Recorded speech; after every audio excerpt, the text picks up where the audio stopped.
This is Yosei Sakura, the cherry blossom fairy of positivity. Now, today, I would like to read you the story of the faithful cat.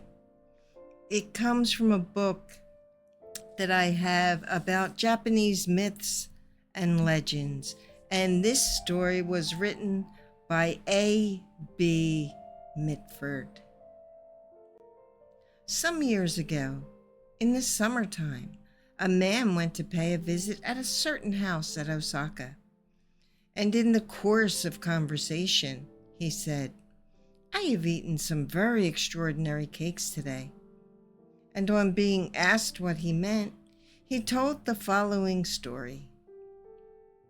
"I received the cakes from the relatives of a family who was celebrating the 100th anniversary of the death of a cat that had belonged to their ancestors.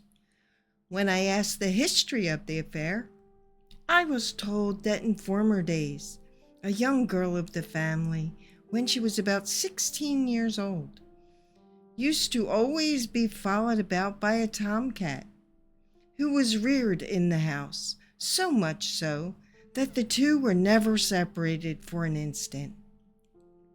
When her father perceived this, he was very angry, thinking that the tomcat, forgetting the kindness that which he had been treated for years in the house, had fallen in love with his daughter and intended to cast a spell upon her.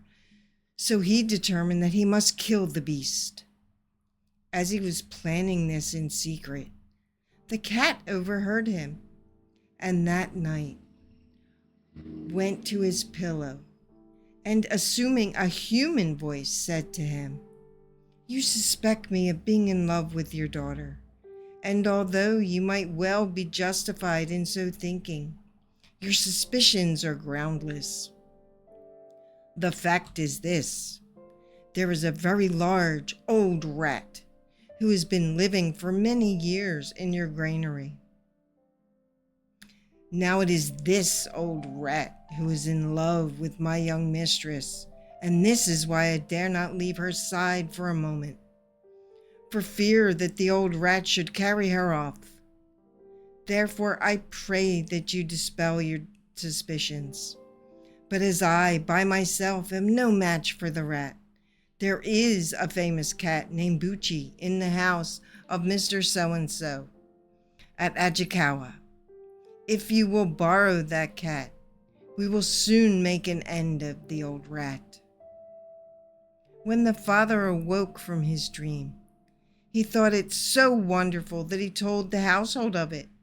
And the following day he got up very early and went off to Ajikawa to inquire for the house which the cat had indicated, and had no difficulty in finding it. So he called upon the master of the house and told him what his own cat had said, and how he wished to borrow the cat Bucci for a little while. "That's a very easy matter to settle," said the others. "Pray take him with you at once." And accordingly, the father went home with the cat, Bucci, in charge. That night, he put the two cats into the granary, and after a little while, a frightful clatter was heard, and then all was still again.